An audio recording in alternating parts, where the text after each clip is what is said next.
Do you enjoy piling on the layers, or do you prefer to keep your cards sleek and simple? Hello everyone, Miss Carrie here. Today I've got not one, but two fabulous Mother's Day card tutorials for you to pick from based on your card making style. Let's dive in. Mother's Day is right around the corner here in the US, and many of you will be creating some lovely cards for the holiday. Instead of making a single card, I decided to make two designs and let you choose which one fits your crafting style. This first card is filled with lots of layers, and as I create it, I'll share some distressing and rolled floral techniques. The second one is very clean and simple and quick to make, and I'll share a few of my card making tips when we create this one. I'm using a collection of Tim Holtz dies today. Let me go ahead and grab those real quick and show them to you. This is the Vault 2 bundle by Tim Holtz for Sizzix. This collection brought back some of Tim Holtz's previous designs, but they have been resized and upgraded with new metal die technology. One of the collections I'll be using today is the Boutique collection, which includes a lace doily, a banner, frame, rolled flower and leaves, decorative pieces and butterflies. The Matchbox collection is so cute with this adorable little box, shapes, and images. I'm going to find a way to use this on a scrapbook page with some hidden journaling. Of course, I also love this picture show collection with the film and frames. Items like this are perfect for my Disney album. Not only will I be using that Boutique collection, I'll also be using the letters from this world travel set. Again, this is going to be great for travel photos. In a few weeks, I'm going to share a wedding layout that I created with this set. This final collection, Watch Gears, is my favorite.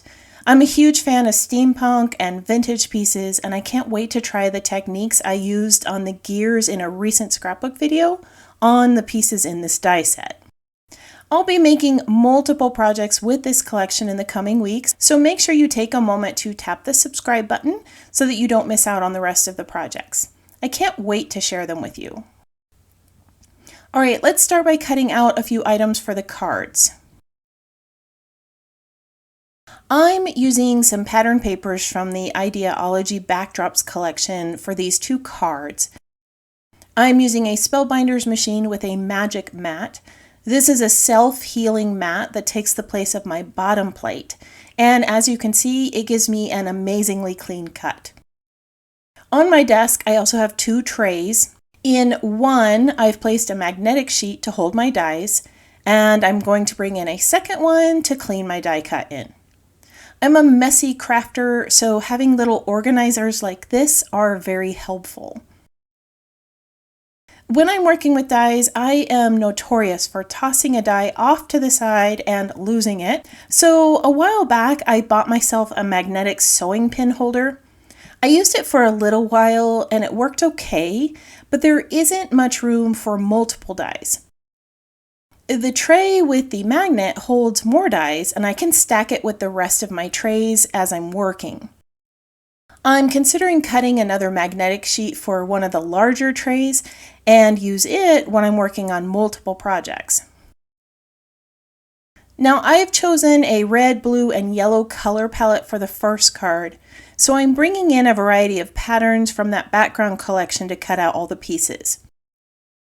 When you're making these cards, I encourage you to use whatever you have in your collection.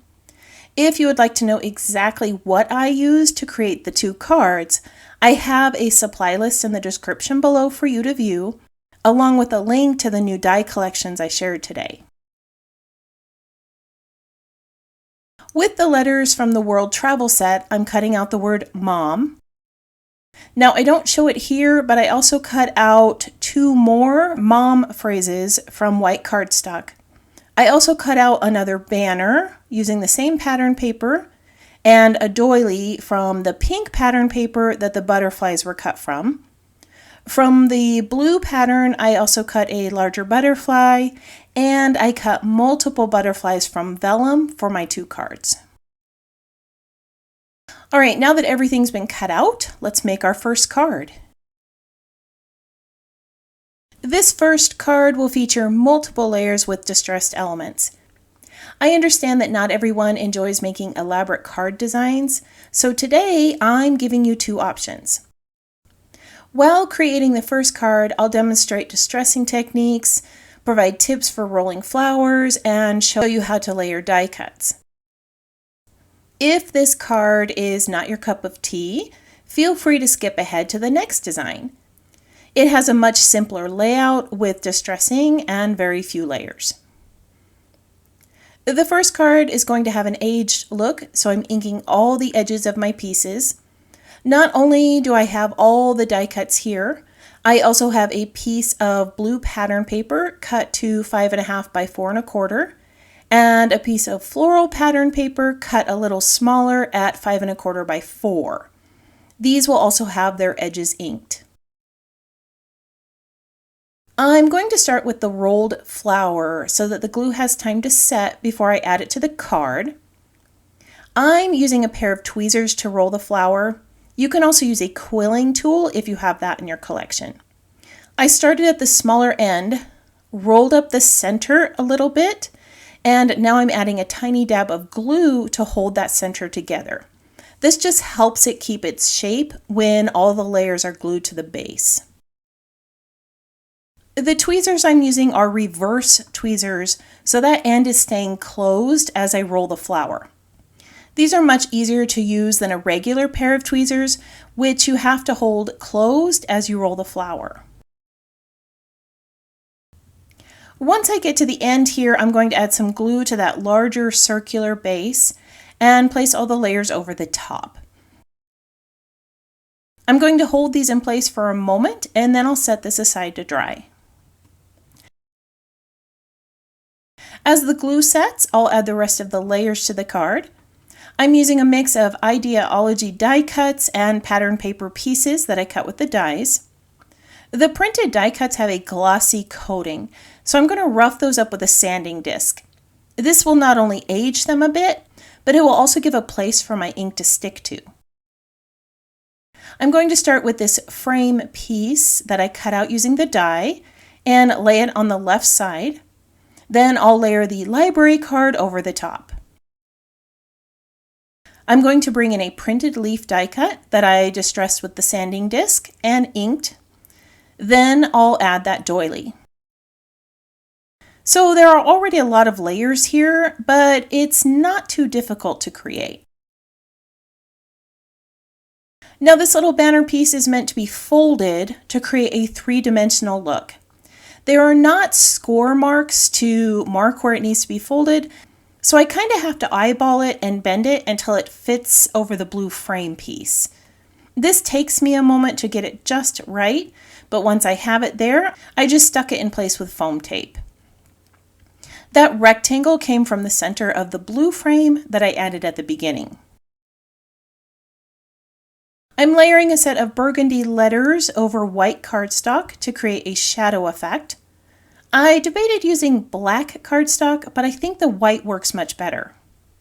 The addition of cardstock is also going to give these letters some dimension and help them stand out on the front of that blue rectangle. So I'm going to quickly adhere these in place. Since this is a Mother's Day card, I use the word mom, but the die collection has the entire alphabet and numbers, which gives you flexibility to create just about anything you need. I'm going to bend these petals a bit to give it a realistic look. I'm just using the tip of my tweezers to roll a few of these back. One of the issues I often face is that center unrolls as the glue sets. As you can see, adding that little dab of glue at the beginning prevented this from happening. And it gives it a much better shape in the center of the flower. All right, let me pop this in place and then I'll bring in those two decorative pieces. These bring a little more of that burgundy color to the card and help that sentiment stand out. I'm also going to add the two leaves to the flower. I folded these in the center and added glue on the crease so that they had some dimension. Now my card has become a little bottom heavy, so I'm going to balance it out with a printed flower here at the top. This has also been sanded and inked. The butterflies in this collection are super tiny and I have rather large hands, so I placed them onto a clear sticky mat to help with the assembly.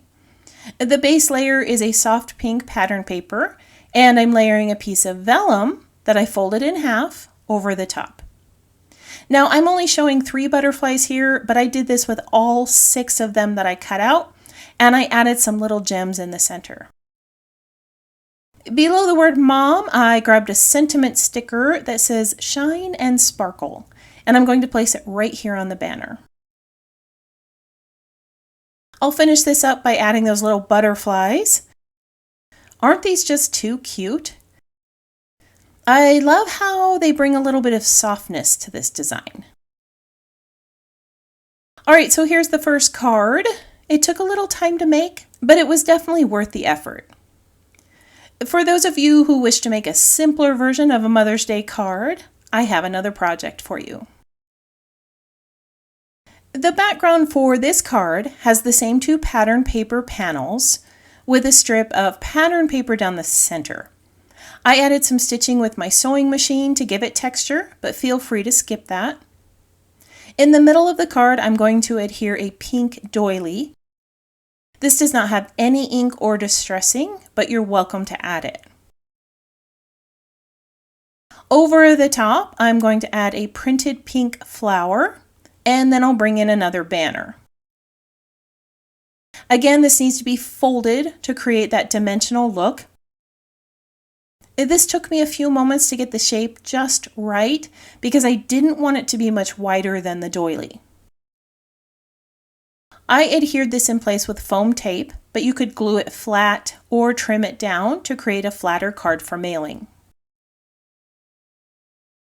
The last pieces for this card are the word mom and a blue butterfly and vellum butterfly. On the previous card, I used the O for the mom, but this time I used the 0. I think I like this look better, but I'd like to know what you think. Just like before, I layered the 2 butterfly pieces together, and I'm going to tuck this right behind my sentiment. To finish off the design, I'm going to bring in some clear drops. I'm using a new tool that I just added to my collection. There are 4 tips on here. I'm using the metal piercer to move these around, and then I'll use that wax tip to pick them up as I glue them in place. So far, I am enjoying this new tool, but I'll share more about it as I create my future projects. Here are those 2 awesome Mother's Day cards that we created today with 2 of the Tim Holtz Vault die collections. The first one is a little more extensive with distressing, inking, a rolled flower, and lovely layers. I personally enjoy cards with texture, and this one's perfect for a mom like me who likes vintage or upcycled items. Many of you prefer clean, simple cards, so I gave you another Mother's Day option.